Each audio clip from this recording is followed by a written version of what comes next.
So c4, c5, knight f3, knight c6, d4, and we have a Marozzi. We have a Marozzi here. Bishop e2, knight takes d4. Very solid system. I'm not going to spend so much time explaining what's happening here. And queen d2. And here, Hu Yifan played a5. Okay, I'm not teaching opening here, guys, but it's very important for us to understand what is happening here. After a5, what is black is trying to achieve here? Do you guys know? Someone can tell me, what does black try to achieve?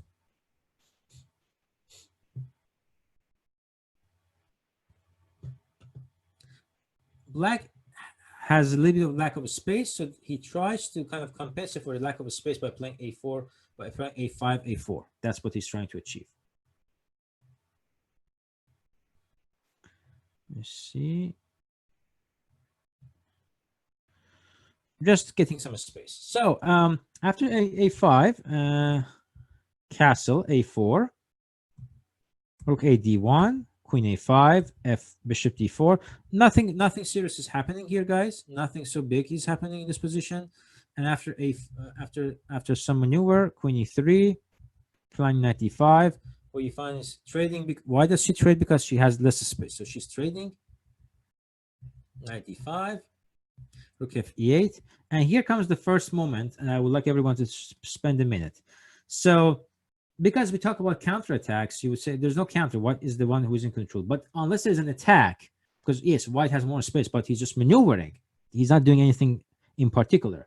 So we first have to see where the attack is to understand where the counter should be. So where does white start the attack now? And I look at everyone to spend 1 minute to think about where is white's attack. If he were about to start something, where that attack could be.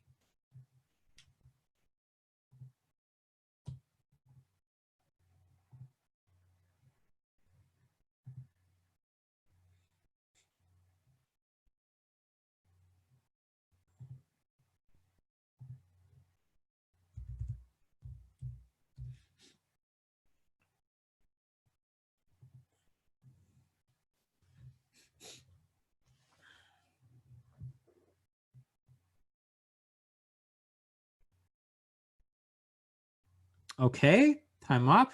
Anyone? No, I got no opinion here. Okay, nobody wrote me anything. So white's attack is with h4. It's a very useful move. And why is that a useful move, guys? Because I'm trying to play h5. I'm trying to undermine black's king side, especially after the bishops will be traded off. So after the move h4, bishop takes d5. That's a very good move played by Hu Yifan. She's trying to get rid of as many pieces as possible, so it will subside white's attack. C takes d5, bishop takes d4, rook takes d4, and queen b6. Pinning the rook is a very good policy here. Queen b6 and rook ec8. After queen to d2, rook ec8.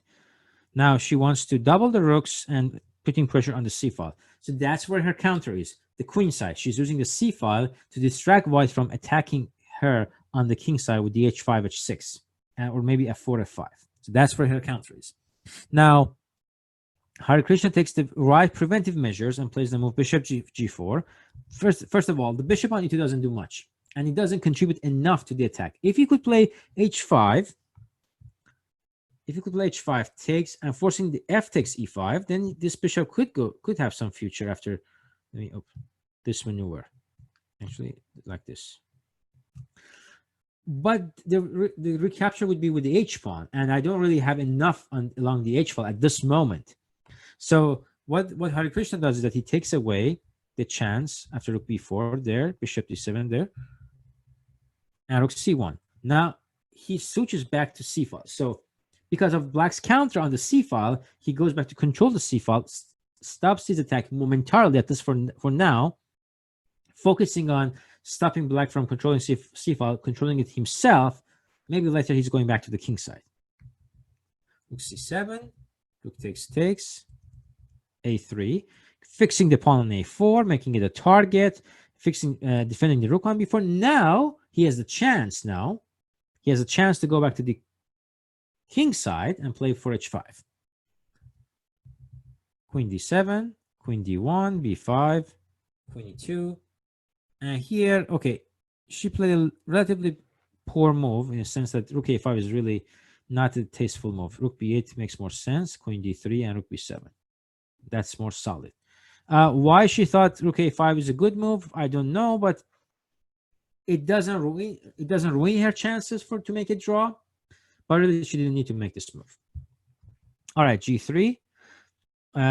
It's just a waiting move, preparing the move h5, and after the move h5, okay, now Hu Yifan realizes that the threat of h5 was big because the pawn could sit on h6 and causes trouble against black's king. So really, this could be a problem.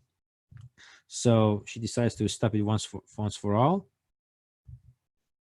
But now, where's the attack? So it's an attack counter stopping. So the counter stops it. Then white comes up with a new idea. Then he starts the new attack, and there's a counter. So we see this constant back and forth between these two players now.